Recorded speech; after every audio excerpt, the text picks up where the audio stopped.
ও নমস্কার। আসলে কি বক্তব্য দিব, আমার তো বক্তব্য দেওয়া অভ্যাস নাই। বিষয় হচ্ছে কি, যে আলমগীর স্যার এমন একটা ব্যক্তি যে যার তুলনা আমরা অন্য মানুষের সঙ্গে করতে পারি না। আমি ওনার সঙ্গে জীবনেও দেখা আমার হয়নি। একটা বিপদে পড়ে আমরা 3বার ওনার কাছে গেছি, 2বার ওনার সঙ্গে দেখা হয়েছে, একবার দেখা হয়নি। 2বারে যেটা বুঝলাম যে ওনার মতো ব্যক্তি, ঠান্ডা মাথার মানুষ, আর মনে হয় আমাদের এলাকায়, আমাদের ঠাকুরগাঁয়ে এরকম একটা ব্যক্তি পাওয়া যাবে না।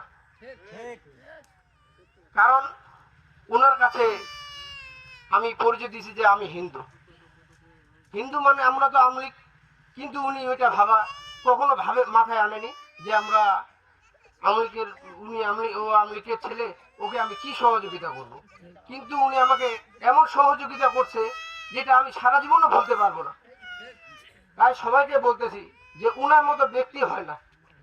আমি ঠাকুরগাঁয়ে গেলাম, ঠাকুরগাঁয়ে আমাদের কাজটা হয়তো হয়নি, পরে ঢাকায় গেলাম। ঢাকায় যাওয়ার সঙ্গে ওখানে পরিচয় দেওয়া হলো যে আমরা ঠাকুরগাঁয়ের মানুষ। তার কিছু পূর্বে উনি এক এমপিকে ধমক দিছিল, আর আমরা ওই নেতাকর্মীদের কাছে শুনলাম যে এমপিকে খুব ধমক দিছে, গালাগালি করছে। এখন আমরা ওইটা শুনে কিন্তু ভয় পাইলাম যে আমাদের কথা শুনে কিনা। কিন্তু যখনই উনি শুনলো যে আমরা ঠাকুরগাঁয়ের মানুষ, সব রাগ যেমন উনার মাথা ঠান্ডা হয়ে যায়, ঠিক ওই রকম ঠান্ডা হয়ে আমাদের সঙ্গে সুন্দর ব্যবহার দেখাইলো।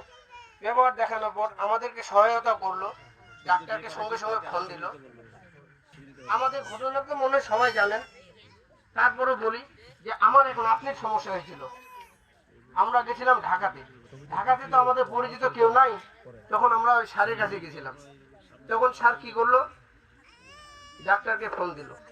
ডাক্তারকে ফোন দেওয়ার পরে চিকিৎসা চলতেছিল। ডাক্তার প্রায় আসে, দেখা করে যাইতো।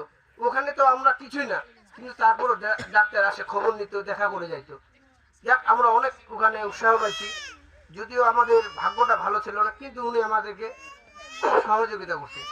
শেষে আমরা যে বাড়িতে আসবো, আসার মতো আমাদের কিন্তু পকেটে কোনো টাকা ছিল না। স্যারের কাছে গেলাম, যাওয়ার পর আমার সঙ্গে এক কাকু ছিল, উনি আসছে এখানে, ওনাকে হয়তো সবাই চিনেন, যেমন গুলটু ভাইয়ের ছেলে। উনি ঢাকা ভার্সিটিতে লেখাপড়া করে, খুব মেধাবী ছাত্র, এবং উনার পরিচিত ভালো উপরে। ওনার সহকারে গেলাম। যাওয়ার পর ওখানে যা দেখি যে 100 এমপিকে উনি ওই দিন ডাকছে। এখন 100 এমপিকে ডাকার পর ওখানে কি আমরা ওখানে দেখা করতে পারবো না সঙ্গে, বা আমাদের কথা শুনবে?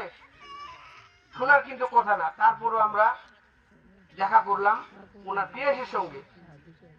কাকুটা চিনে আর কি পিএসটাকে। তো উনি তখন বললো যে আমরা তো এরকম চলে যাবো আজকে, ইনাতে যাওয়ার মতো ব্যবস্থা নেই। সঙ্গে সঙ্গে পিএসটা বললো যে এমন দিনে আসছো রে, যে এখন তোমাদের যে কি বলবো। কাকুটা বললো তখন যে এরা তো আবার আজকে চলে আসছে, এরা তো থাকতেও পারবে না। তখন সঙ্গে সঙ্গে পিএসটা ভিতরে গেল। না, এর মধ্যে জিজ্ঞাসা করলো যে কত টাকা লাগবে। কাকুটা বললো যে 12-13 হাজার টাকা। বলার সঙ্গে সঙ্গে ভিতরে গেল। যেমন আমরা টাকা রাখতে দিই, ঠিক ওই রকম অবস্থা। উনি যে টাকাটা নিয়ে আসে, আমাদেরকে 13 হাজার টাকা হাতে দিয়ে দিল। এখন শুনে, এখন আমরা এই ব্যক্তিকে না ভোট দিয়ে কাকে ভোট দিব আপনারা বলেন। আর আরেকজন জামাতে দাঁড়াইছে, ওনার সময় আছে, উনি তো এবার প্রথম। এবার না হয় আমরা সবাই মিলে মহাসচিব স্যারকে ভোট দিয়ে দেখি। আমাদের ঠাকুরগাঁয়ের উন্নয়নটা একটু করার সুযোগ দিই সবাই মিলে। কারণ স্যার যেটা করতে পারবে, অন্য কোনো ব্যক্তি আসে আমার মনে হয় না করতে পারবে। স্যার যেটা করবে উনি নিজের ইচ্ছা মতোই করতে পারবে, উনি কারো কাছে চাইতে যাবে না। মহাসচিব স্যার উনি হলো সারা বাংলাদেশের নেতা। উনি সারা বাংলাদেশে শুধু না, বিশ্বে উনি সুনামধন্য নেতা।